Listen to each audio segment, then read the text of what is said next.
अस्तित्व बचाओ, भाईचारा बनाओ। प्रबुद्धजन सम्मेलन जो 7वां सम्मेलन सबसे पहले सहारनपुर में हुआ, फिर दूसरा सम्मेलन हापुड़ में हुआ, तीसरा सम्मेलन गाजीपुर में हुआ, चौथा सम्मेलन आगरा में हुआ, 5वां सम्मेलन, और सम्मेलन नहीं कहिए, ब्लास्ट कहिए, ब्लास्ट 5वां सम्मेलन जिसने बड़े बड़े पार्टियों दलों की नींद उड़ा दी, वो लखनऊ में हुआ 1 तारीख को, 1 जून 2025, और वो भी 1 जून को इसलिए रखा गया कि अर्जक संघ की स्थापना दिवस था, इसलिए अर्जक संघ के लोगों को, उन महान मूर्तियों को, उन महान विभूतियों को, उन संघर्ष के योद्धाओं को याद करने के लिए जिन्होंने अर्जक संघ को जो है तैयार करके समाज में बौद्धिक विकास की लहर चलाई, उनको नमन करने के लिए 1 जून को लखनऊ में रखा गया। फिर 6वां सम्मेलन झांसी में रखा गया, बुंदेलखंड की धरती पर, छलकारी बाई, मां छलकारी बाई की धरती पर।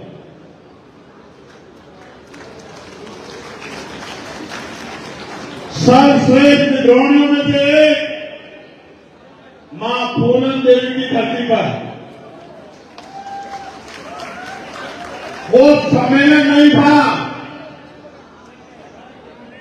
वो सिर्फ सम्मेलन नहीं था, शिक्षा के जनक परमानंद लोधी जी की धरती पर वो सम्मेलन नहीं था, वो क्रांति का बिगुल था। और आज कानपुर मोहनलाल गुरुजी जी की धरती पर ये ऐलान है जो आजाद हिंद फौज ने किया था, याद है नहीं याद है?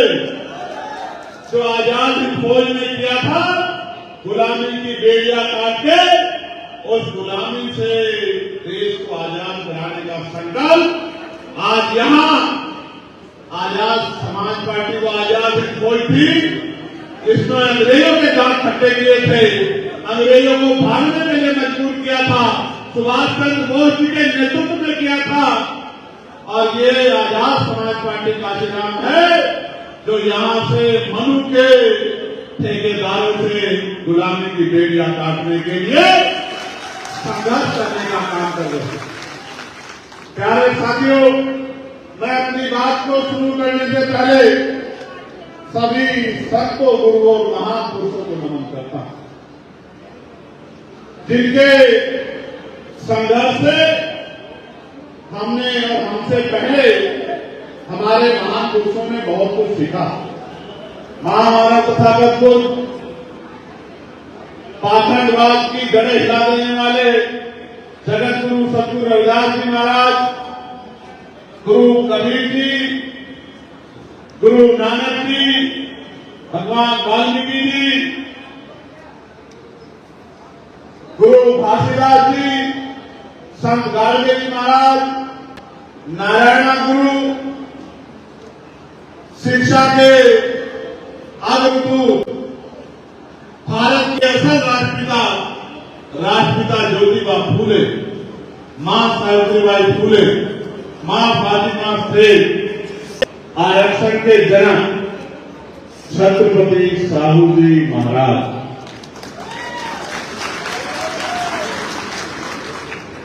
करोड़ों शोषितों, वंचितों, महिलाओं, किसानों, नौजवानों के उस समय भी और आज के भी आदर्श नेता विश्वकर्मा डॉक्टर बाबा साहब अम्बेडकर और जब संघ की स्थापना करने वाले महामना रामसु वर्मा, चौधरी महाराज सिंह भारती, बाबू जगदेव प्रसाद कुशवाहा, जननायक कपूरी ठाकुर, पेरियार मलय यादव, ईवी दया रामानायकर स्वामी,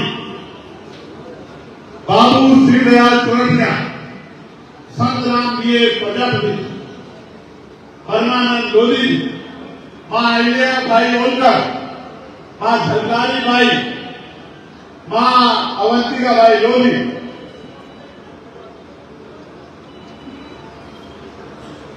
जननायक कपूरी ठाकुर, मान्यवर दीना भाना वाल्मीकि और मान्यवर साहब श्री काशीराम के चरणों में भी अपना नमन करता हूं, उनको वंदन करता हूं। ये जो महापुरुष जिनके नाम मैंने लिखे, इनके बारे में मैं यही कहूंगा कि बाबा साहब ने कहा था, मैं मूर्तियों में नहीं, मैं किताबों में हूं। मुझे कूदने की नहीं, मुझे पढ़ने की जरूरत है।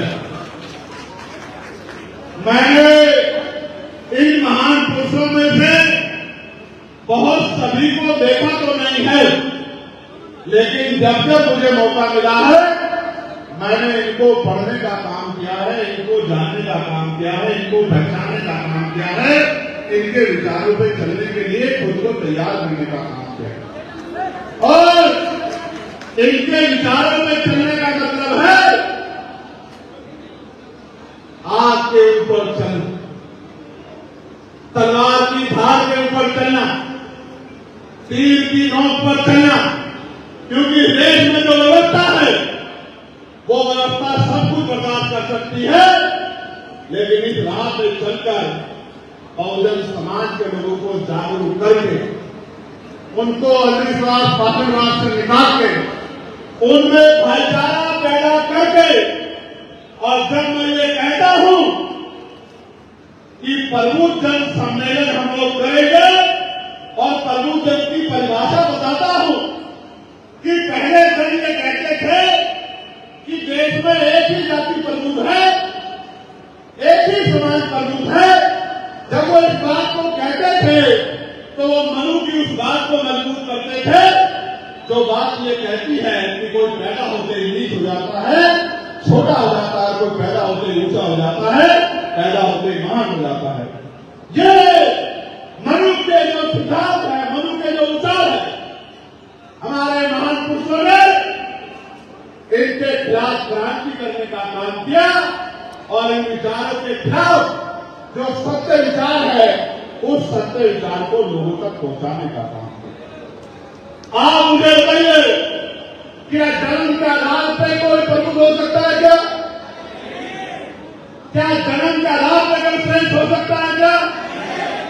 इस दुनिया का इतिहास ये कहता है, हम महापुरुष भी उसको मानते हैं जिसके जीवन का आकलन करने के बाद, उसके जाने के बाद हम ये तय करते हैं कि इस व्यक्ति ने समाज के लिए कोई योगदान किया है, समाज के लिए कुछ संघर्ष किया है, इसके प्रयासों से महापुरुषों का आंदोलन आगे बढ़ा है।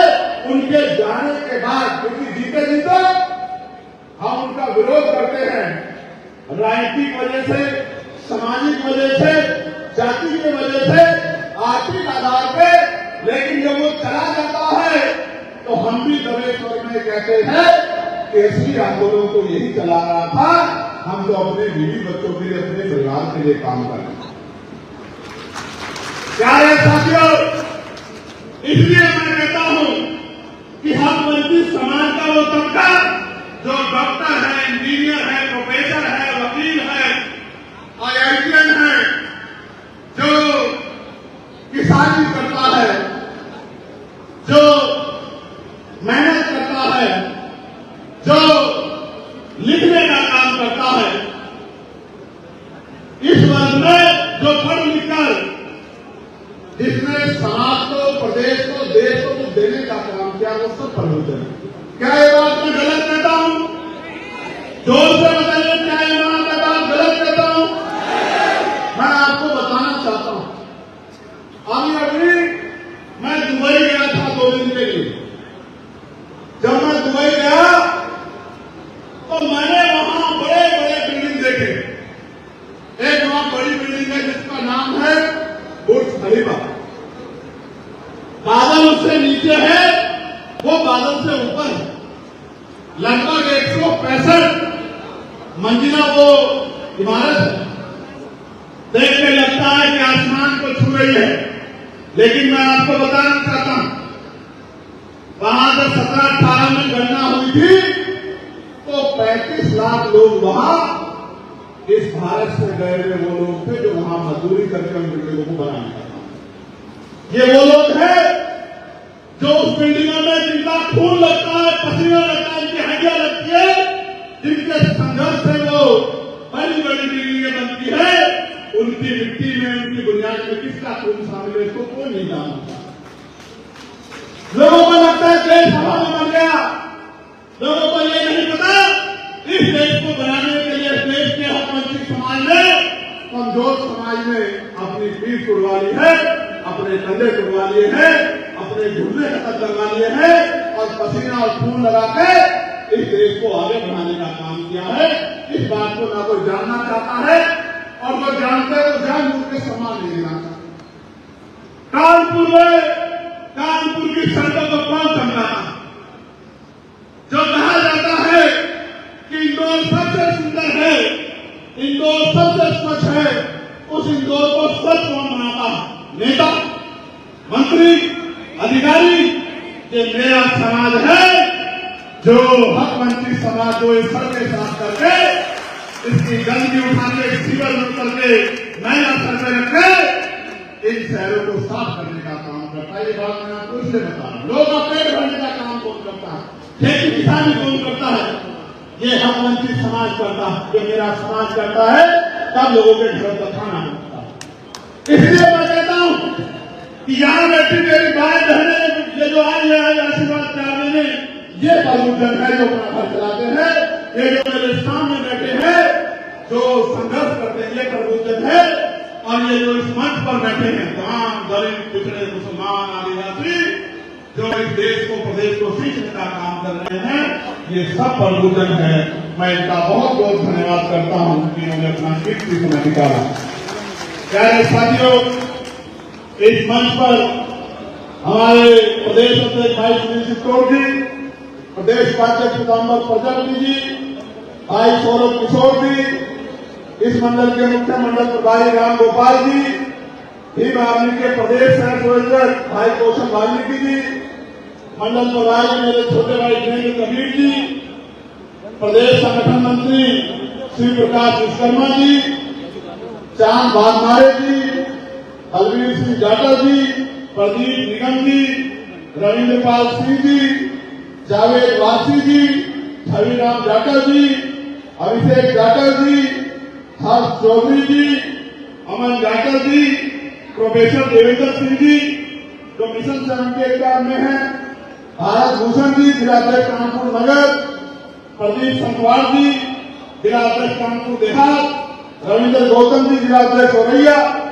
सुंदरम एडवोकेट जी, जिलाध्यक्ष इटावा, प्रभात गौतम जी, जिलाध्यक्ष कन्नौज, संजीव सिंह जी, जिलाध्यक्ष फुलकाबाद, ओपी गौतम जी, जिला संयोजक Bhim army, Amit Gautam ji, Sudarshan Yadav ji, missionary guard के प्रदेश संयोजक में हमारे स्वागती जत्था के, सुनील कोहली जी जो महानगर के प्रभारी हैं, सिद्धार्थ गौतम जी जो महानगर के अध्यक्ष हैं, अंकित कुमार जी, सिद्धार्थ गौतम विश्वकर्मा जी और अंकित कुमार जी, साथ साथ जिन्होंने आर्थिक सहयोग किया, माननीय रविंद्र पाल सिंह जी जिन्होंने 1 लाख रुपए का सहयोग किया है, कुलदीप सिंह पाल जी जिन्होंने 25,000 रुपए का सहयोग किया है, प्रदीप निगम जी जिन्होंने 1 लाख रुपए का सहयोग किया है, लाल मोहम्मद खान जी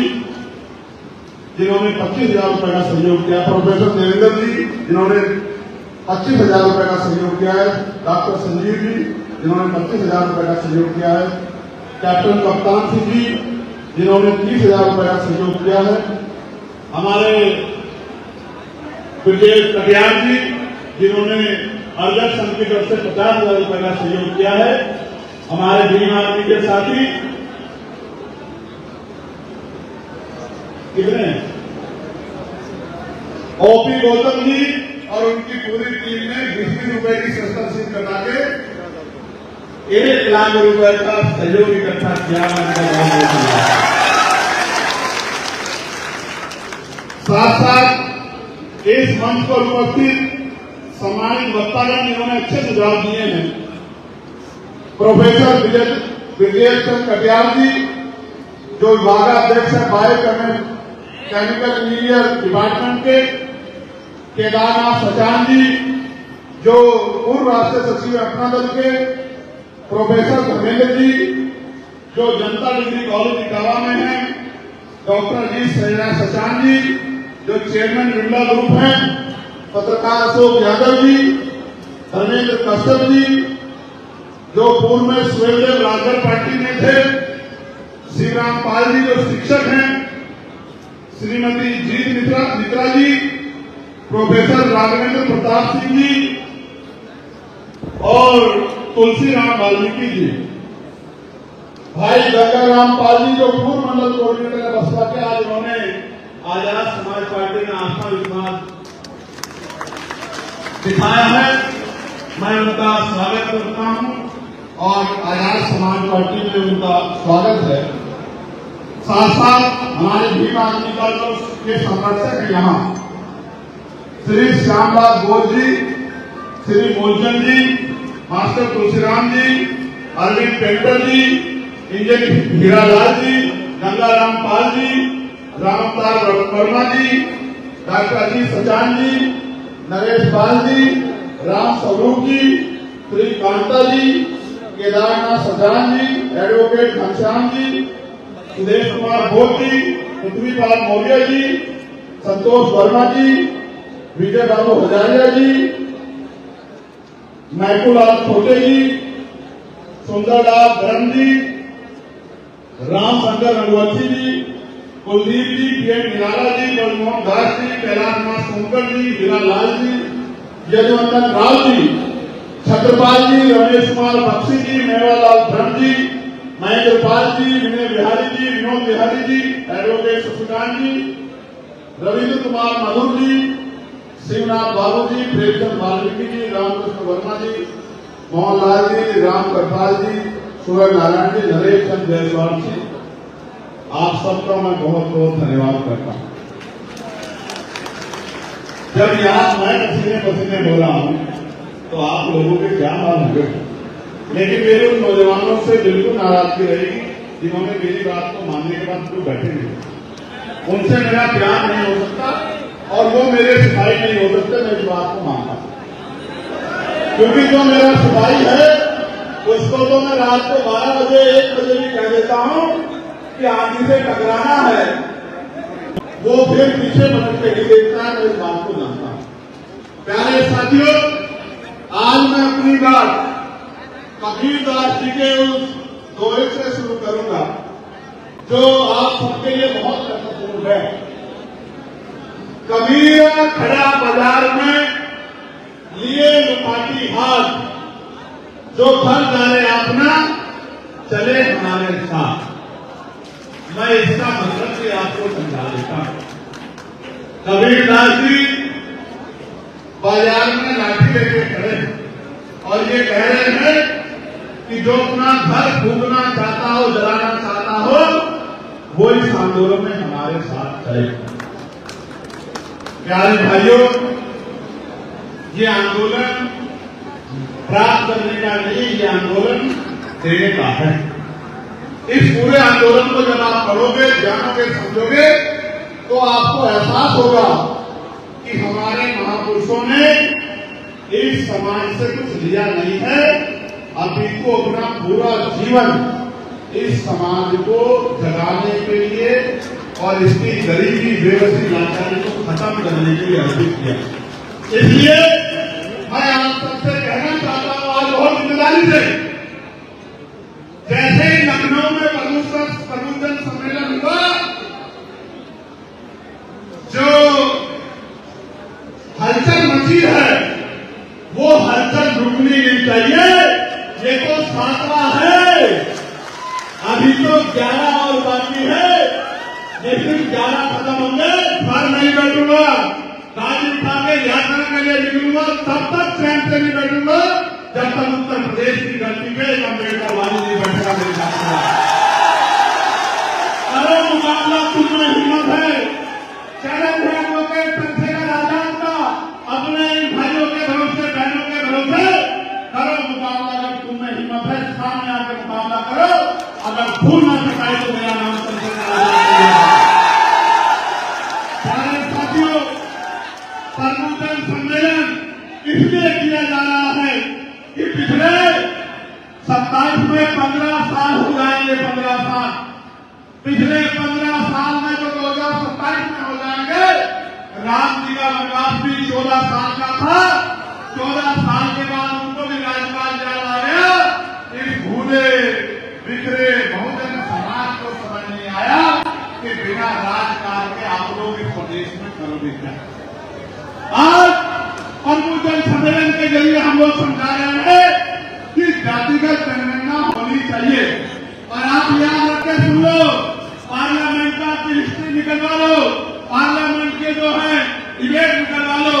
जब मैं पहली बार पार्लियामेंट गया था तो मैंने यहीं से बात शुरू की थी कि जिसकी जितनी संख्या भारी उसकी उतनी हिस्सेदारी, जिसकी जितनी संख्या भारी उसकी उतनी हिस्सेदारी।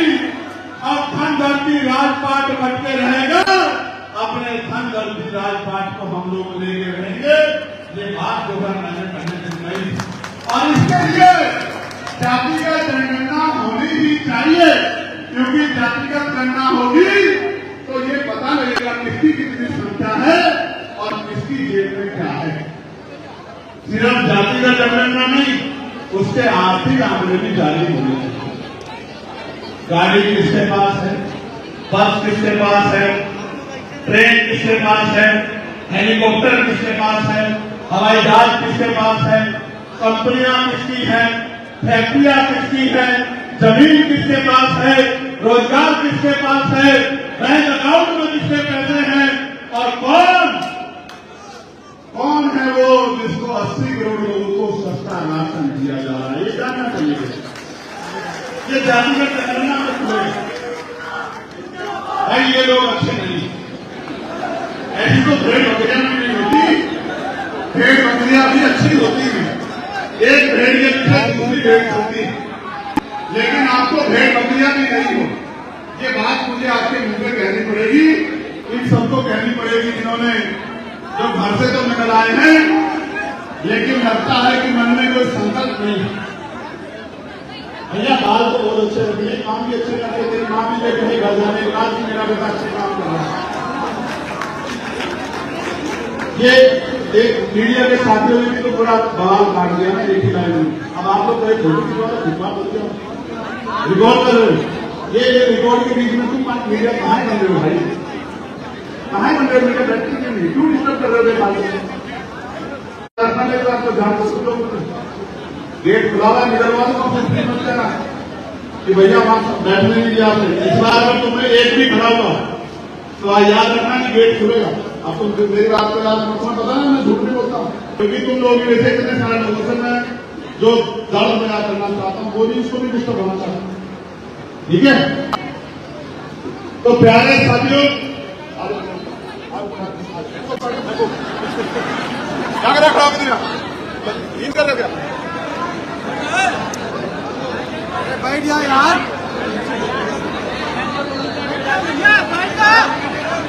ये अनुशासन बनाने के लिए प्यार थोड़ा सा कम लेना पड़ेगा। अब आगे के सम्मेलन में याद रखो, आप गेट बंद रखो, अच्छा लगे किसी को बुरा लगे, अनुशासन तो बनाना पड़ेगा। ये इन सब लोगों की वजह से पूरा डिस्टर्ब हो रहा है। ये आप लोग भी पीछे हो जाओ,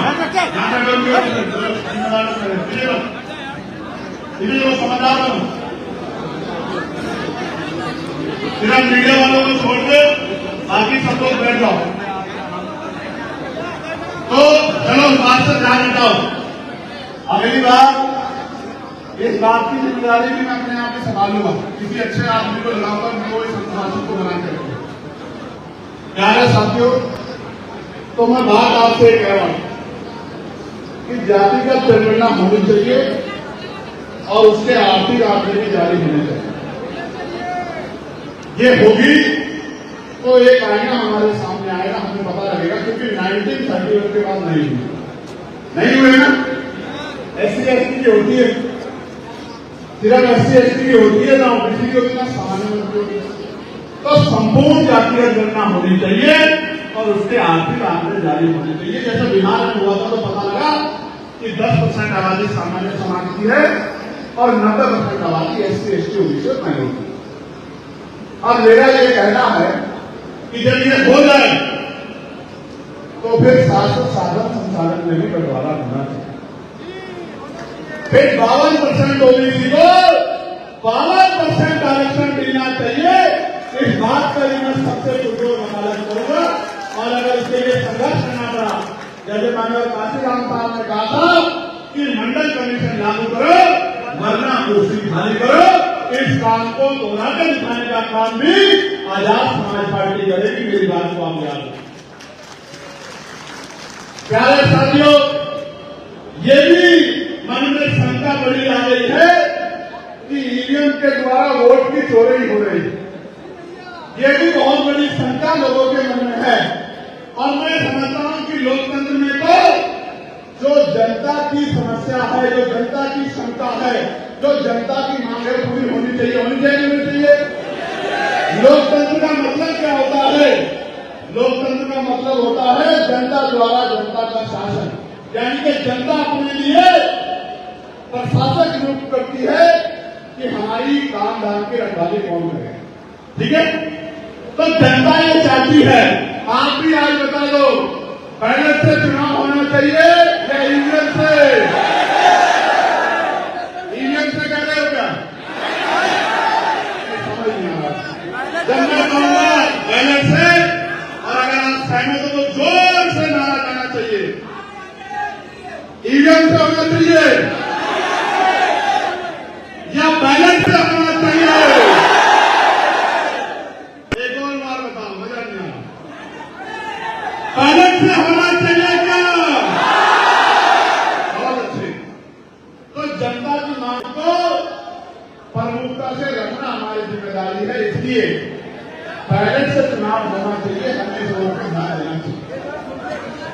जबकि मैं तो ईवीएम से जीत के आया हूं, लेकिन जो लोग मेरे चुनाव में गए वो जानते हैं कि घंटा लेकर रखवाली की है हमारे लोगों ने 100 महीने जब तक रिजल्ट नहीं आया। ऐसा नहीं करना। 24 घंटे मशीन सो जाती थी, फिर आदमी आजाद समाज पार्टी का नौजवान नहीं सोता था। इस तरह से जो है काम की करा के दी। अब अंतर भी छोटा मोटा नहीं है। 1.5 लाख से ज्यादा वोट से जीते। कितने वोट से? ये आपकी मेहनत। मैं कानपुर मंडल के साथियों का भी धन्यवाद दूंगा। जब मैं वो चुनाव लड़ रहा था, आपने अपनी मेहनत की कमाई के पैसे जुटाए जाते यहां से दिए। मैं अपने मिशन सेल के साथियों का, लीगल सेल के साथी का, किसान मोर्चा के साथियों का, भाईचारा कमेटी के साथियों का बहुत बहुत धन्यवाद करूंगा। मेरी क्या औकात है कि मैं चुनाव लड़ूं? बहुत पैसे लगते हैं। ये तो आप लोगों ने हिम्मत जुटाई, अपनी मेहनत कमाई से पैसा भेजा, उससे हमने चुनाव लड़ा और ये करके दिखाया कि अगर हमें मौका मिलेगा तो हम बहुत कुछ कर सकते हैं। मैं ज्यादा कुछ नहीं कर रहा हूं।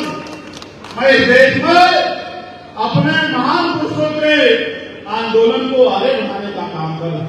जिस आंदोलन को राष्ट्रपिता ज्योतिबा फुले ने चलाया, उनके बाद छत्रपति साहूजी महाराज ने चलाया, उन्होंने 50% दिया था। मैं 52 की बात कर रहा हूं। तो भाई बताओ, 60-70 साल में ये तो समझो 1902 की बात है। 123 साल बाद अगर मैं 2% और आगे बढ़ा रहा हूं तो कौन सा बड़ा काम कर रहा हूं? आप बताओ। बढ़ना तो 60% चाहिए था। और शेड्यूल कास्ट में चमार, वाल्मीकि, पासी, धोबी और जायसवाल को, तमाम लोगों को, इनके बच्चों को कौन आगे बढ़ने देगा? इसलिए मैं मानता हूं, क्योंकि अभी सामाजिकता नहीं आई है, अभी समाज, देश पूर्ण रूप से जो है नैतिक नहीं हुआ है कि आपके हक को आपको दे दे। आपको तो लड़के लेना पड़ेगा अभी। इसलिए कह रहा, इसलिए मैंने पार्लियामेंट में प्राइवेट मेंबर बिल लाके कहा कि निजी क्षेत्रों में भी SC, ST, OBC के लोगों को आरक्षण का लाभ मिलना चाहिए। बताओ मिलना चाहिए, मिलना चाहिए? जोर से बताओ। माँ भी तभी दूध पिलाती है जब बच्चा तलवार मार के रोता। आप घर में चुपचाप बैठे हो तो लोगों को लगता है इनको कुछ चाहिए भाई नहीं, समझे? इसलिए जागरूक करने निकला हूं कि जाग जाओ, इकट्ठे हो जाओ, अपने हक ले लो, वरना वो दिन दूर नहीं कि आजादी से अपने बात रखने की आजादी भी देश में खत्म हो जाएगी। मैं आपको एक उदाहरण बताता हूं, इतना बैकलॉग है। आज ही मैंने रिपोर्ट पढ़ी, मैं एयरपोर्ट पे था, एक इतना बड़ा विमान हादसा हुआ, 300 के लगभग लोगों की जान चली गई। और आज की मैं रिपोर्ट कर रहा था कि 53% बैकलॉग है, 53% नियुक्तियां खाली पड़ी हुई है, लेकिन सरकार को नहीं समझ में आता कि 53% नियुक्तियां भरनी है। आप समझो 2 आदमी का काम 1 आदमी से ले रहे, इसलिए कई बार नुकसान उठाना पड़ रहा। तो ये मांग भी हमने प्रबुद्धन सम्मेलन के जरिए अपने लोगों तक पहुंचाने का काम किया। प्यारे साथियों, क्योंकि बातें बहुत सारी हैं और उन पर आपसे चर्चा करनी, इसलिए मैं यहां से शुरू करूंगा कि मैंने पार्लियामेंट में सरकारी सिस्टम किस तरह सुधरे अस्पतालों में, इसके लिए ये मांग रखी थी कि अगर इसको सुधारना है तो हमें सबसे पहले सरकारी हॉस्पिटल में ये सुनिश्चित करना पड़ेगा कि नीति बनाने वाले और नीति लागू कराने वालों के परिवार का हित उससे जुड़ जाए। कैसे? नीति बनाने वाले यानी कि संसद में, लोकसभा में, राज्यसभा में, विधानसभा, विधान परिषद में या नगर पालिका, नगर परिषद में या ग्राम पंचायत में जितने भी प्रतिनिधि हैं संवैधानिक पदों पे, चाहे वो ग्राम पंचायत का मेंबर हो, चाहे महामहिम राष्ट्रपति जी हो, चाहे प्रधानमंत्री हो या गांव का प्रधान हो, चाहे जिला पंचायत का सदस्य हो या जिला पंचायत का अध्यक्ष हो, नगर पंचायत का चेयरमैन हो या नगर निगम का मेयर हो या विधायक सांसद हो, मंत्री मुख्यमंत्री हो या मुख्यमंत्री हो या केंद्रीय मंत्री हो, सबके बच्चों का और उनका इलाज सरकारी हॉस्पिटल में होना चाहिए। और उसी तरह से जितने अधिकारी कर्मचारी हैं, चाहे हमारे केंद्रीय सचिवालय के अधिकारी हो या ग्राम पंचायत में सबसे जो छोटी इकाई है वहां सेक्रेटरी, जिसको हम सचिव कहते हैं, वो चाहे कानून हो, तहसीलदार हो, नायाब हो, SDM हो, ADM हो, DM हो, कमिश्नर हो या अपर सचिव हो, मुख्य सचिव हो, प्रमुख सचिव हो, जितने भी पद हैं, चाहे पुलिस के हमारे सिपाही हो, चाहे मास्टर हो, डॉक्टर हो, सबके बच्चों का इलाज बीमार होने पर उनका इलाज सरकारी अस्पताल में होना चाहिए।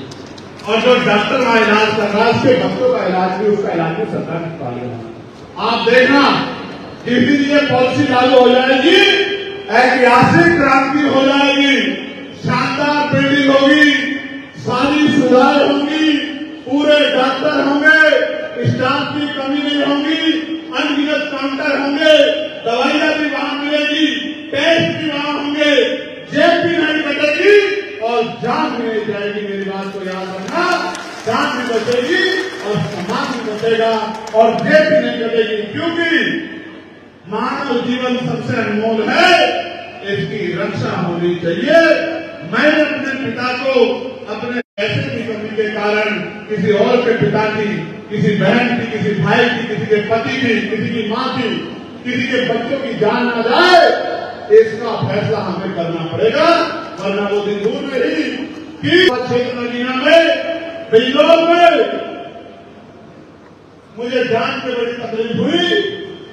मैंने अधिकारियों को बहुत फटकार लगाई कि डायलिसिस चल रहा था, एक मुस्लिम भाई 26 साल का डायलिसिस चल रहा था, लाइट चली गई, जनरेटर में तेल नहीं था, उसकी तरफ से जान चली गई डॉक्टरों की लापरवाही की वजह से। आप समझिए, जिस अस्पताल में, सरकारी अस्पताल में जनरेटर नहीं है, जनरेटर में तेल नहीं है, आप समझे कितना बड़ा भ्रष्टाचार हो। इसलिए ये पहली घटना नहीं है, इससे पहले भी गोरखपुर में बहुत जगह पे इलाज की कमी के कारण, ऑक्सीजन की कमी के कारण बहुत सारे लोग भी जान गए, बहुत सारे बच्चों भी जान गए। दूसरा, एक क्रांति और करनी है, सरकारी स्कूलों की हालत बदलनी। और आपने देखा ये सरकार तो सरकारी स्कूल बंद कर रही है, 22,000 है, 22,000 सरकारी स्कूल बंद करने का काम ये उत्तर प्रदेश की सरकार कर रही है।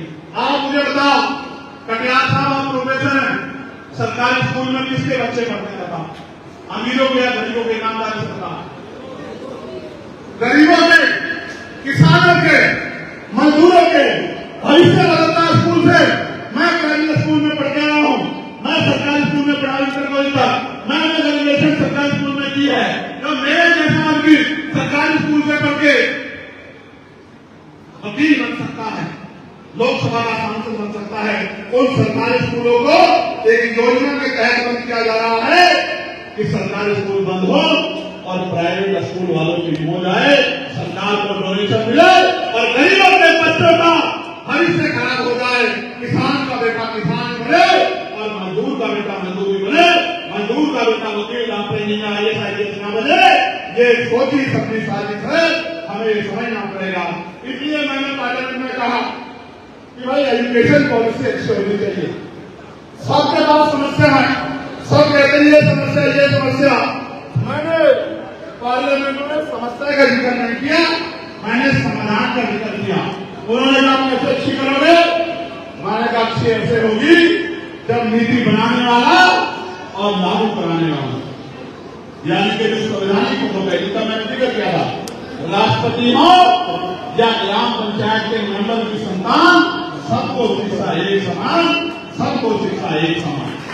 तो मैंने कहा जब जो टीचर पढ़ाता है, जो जिलाधिकारी उसका निरीक्षण करता है, उसकी निगरानी करता है, जो कमिश्नर जिले की निगरानी करता है, जो सेक्रेटरी और तमाम अधिकारी हैं जो कमिश्नर की जिले की निगरानी करते हैं, जो संवैधानिक पद है, DM हो, SDM हो, कमिश्नर हो, पटवारी हो, तभी बेली भी अच्छी होगी, पंथों की लड़ाई ऐसी लड़ेंगे।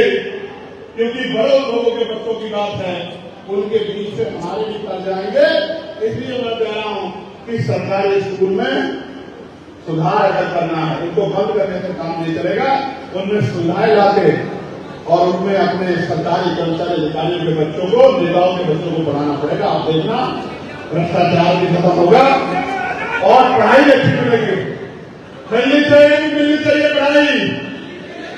कितने मैंने नाम गिनाए, राष्ट्रपिता ज्योतिबा फूले, माँ फातिमा शेख, माँ सावित्रीबाई फूले, माँ रमाबाई, कितने नाम गिनाए, ब्रह्मानंद लोधी जी, कितने नाम लिखवाए, राम सुपर्णा जी, कितने नाम आपको बताया, प्रकाश वाल्मीकि जी।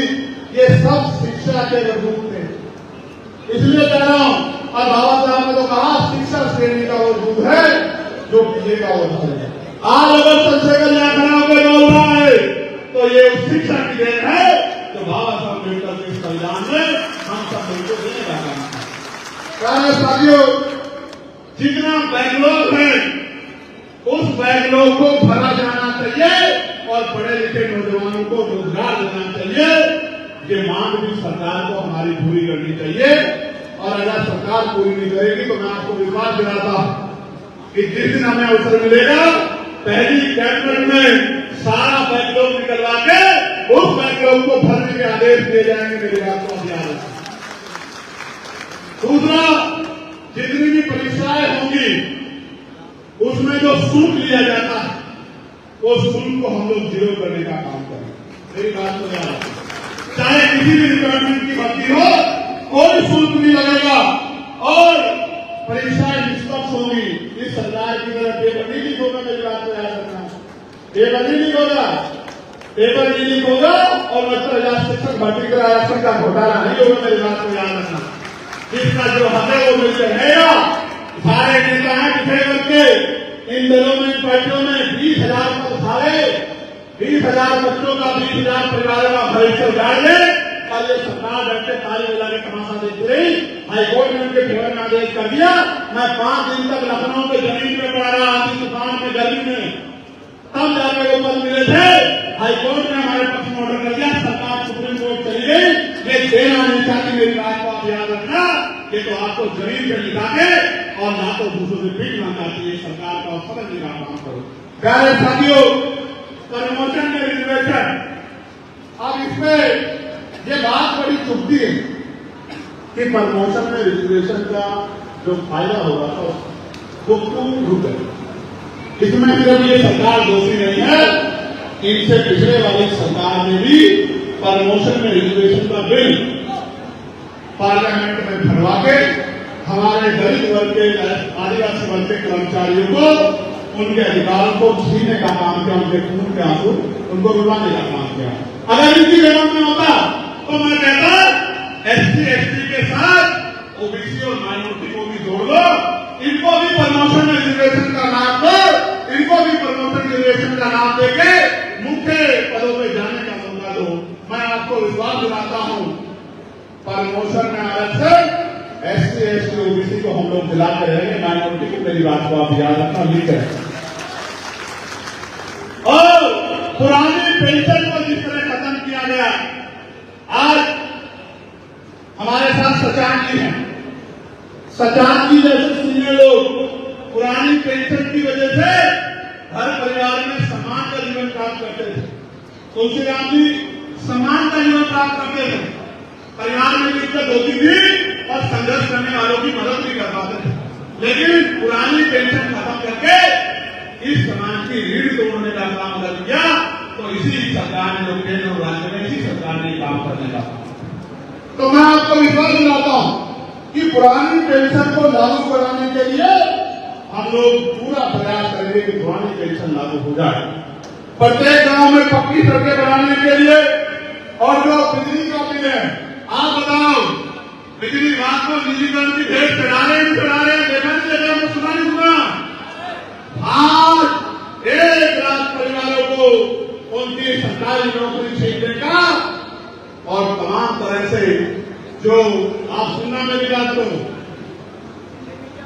क्यों कर रहे हैं, आपको पता है, जानना चाहते हो? बिजली प्राइवेट होगी तो महंगी होगी, महंगी होगी तो गरीब लोग सोलर की तरफ भागेंगे, और सोलर का काम किसके पास है? गूगल पे सर्च करके देख लेना, आपको पता लग जाएगा कि किसको मदद करने का काम किया जा रहा है, इसलिए बिजली को महंगी करने का काम किया जा रहा है। मैं आपको स्पष्ट तौर पर कह रहा हूं, अगर निजीकरण के जरिए इन कर्मचारियों की नौकरी छीनने का काम करेगी सरकार, तो उत्तर प्रदेश में बंद बुलाने का काम हम लोग करेंगे, पूरे उत्तर प्रदेश की सिस्टम को ठप करने का काम हम लोग करेंगे, उन अधिकारी कर्मचारियों की रक्षा करने का काम करेंगे। और मैं बिजली विभाग के साथियों के साथ साथ अन्य विभाग के साथियों को भी बताना चाहता हूं, जलते घर को देखने वाले फूस का छप्पर आपका है, आपके पीछे तेज हवा है, आगे मुकद्दर आपका है, उसके कत्ल में मैं भी चुप था, मेरा नंबर अब आया, मेरे कत्ल पे आप भी चुप हो, अगला नंबर आपका है। आज दिल्ली विभाग के जो लोग चुप है, अधिकारी कर्मचारी दूसरे भागोगे, कल आपके भाग का नंबर आएगा, तब एक ही आदमी आपके लिए खड़ा होगा, एक ही संगठन आपके लिए खड़ा होगा, एक पार्टी आपके लिए खड़ी होगी, वो है भीम आदमी आजाद समाज पार्टी, और आपके लिए संघर्ष करने वाला भाई चंद्रशेखर आजाद। प्यारे साथियों, आज कानून व्यवस्था का क्या हाल है? कानून व्यवस्था का यह हाल है, गरीबों की बच्चों की अस्मतें लूट रही हैं, उनके घरों को जलाया जा रहा है, उन्हें मार के लटकाया जा रहा है, कोई सुनने वाला नहीं है। कौशाम्बी में क्या हुआ? कौशाम्बी में जिस परिवार के को अपमान झेलना पड़ा, उसी परिवार के लोगों को जेल जाना पड़ा। कौशाम्बी में पाल समाज के लोगों के साथ क्या हुआ? हमारी टीम आ गई थी, और बहुत जल्द मैं भी कौशाम्बी के परिवार से मिलने के लिए जाऊंगा। इस मंच से आपको ऐलान करके कह रहा हूं, उनके लड़ाई लड़ने का काम करूंगा। मैंने मांग की है उसमें सीबीआई जांच हो, सरकार अगर सच्ची है तो सीबीआई जांच करा दे, दूध का दूध पानी का पानी करा दे।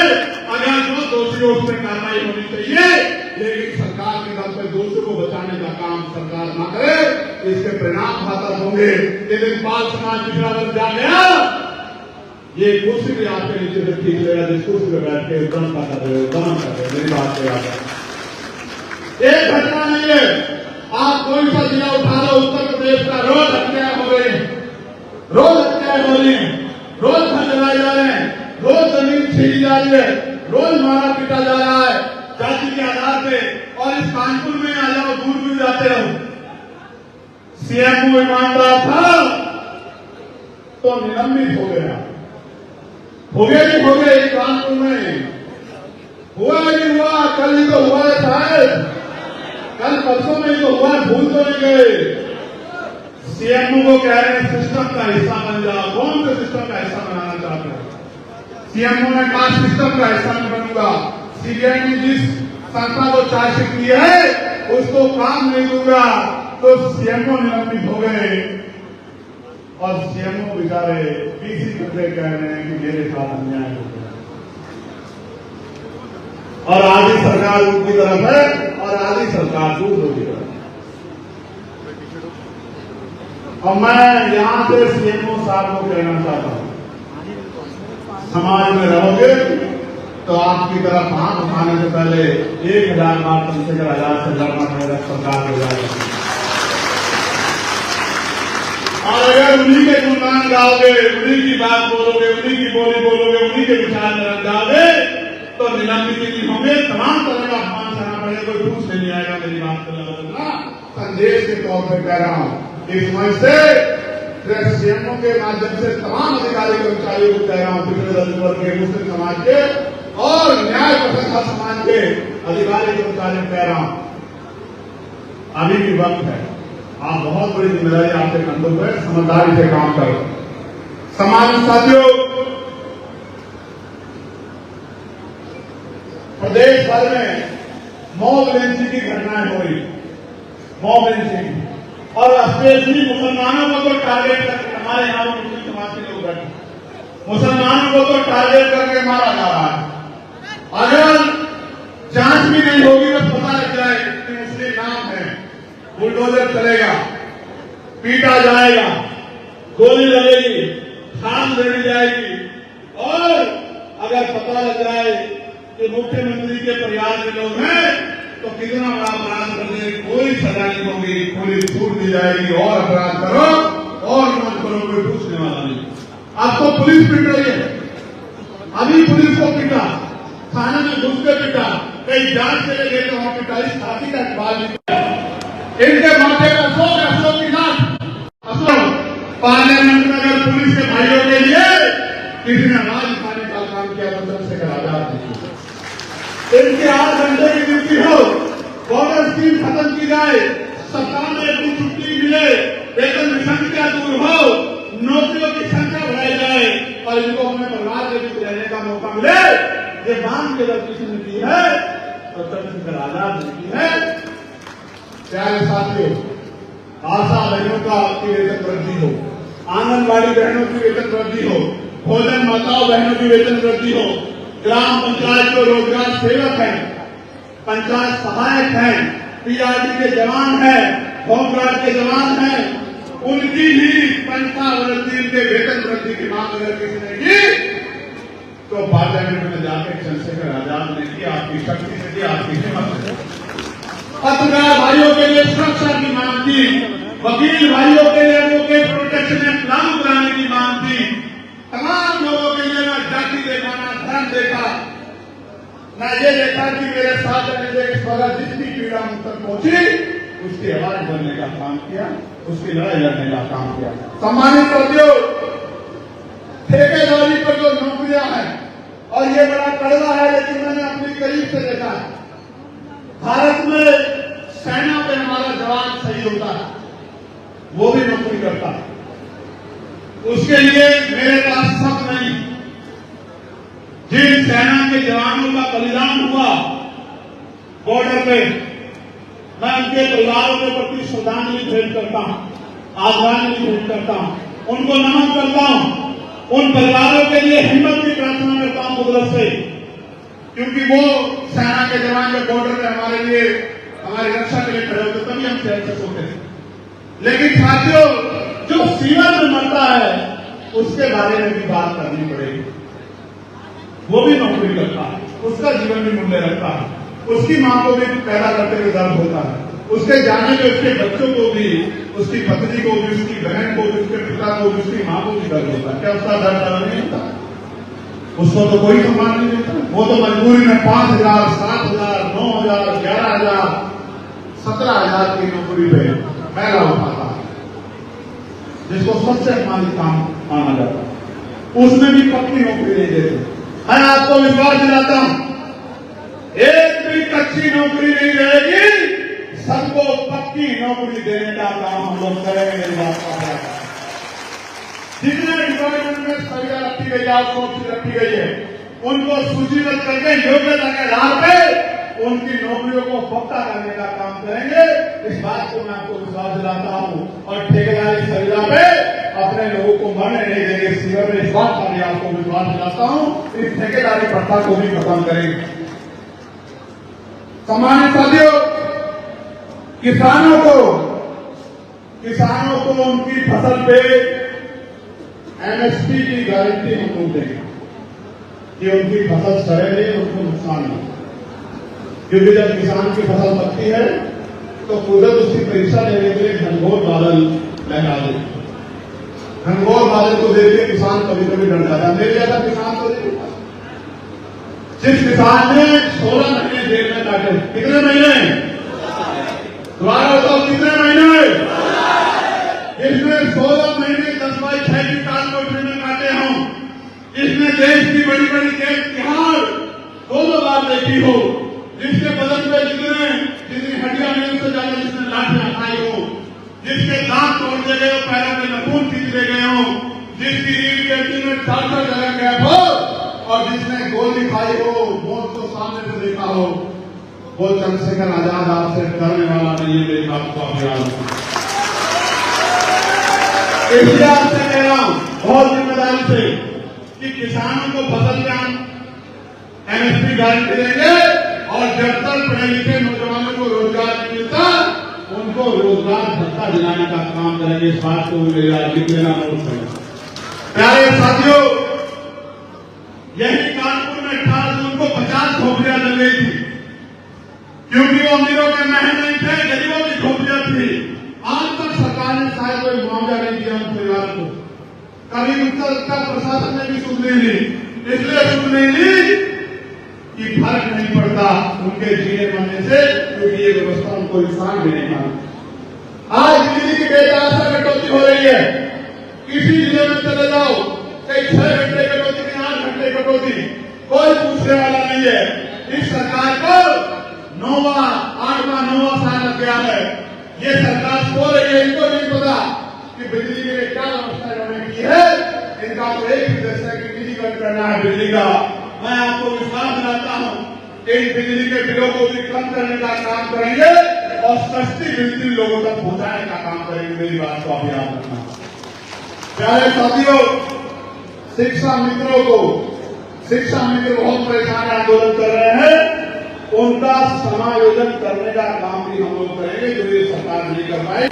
इस बात का भी मैं आपको विश्वास दिलाता हूं। उनको 10,000 रुपए की नौकरी का काम करना पड़ रहा है, उनको सम्मानित वेतन दिलाने का काम हम लोग करेंगे, पक्की नौकरी दिलाने का काम हम लोग करेंगे। और प्यारे साथियों, मैं इस मंच से तमाम SC ST OBC के साथ साथ अपने मुस्लिम भाइयों से भी ये प्रार्थना, ये निवेदन करने के लिए आया कि आप लंबे समय से ठगे गए, तमाम तरह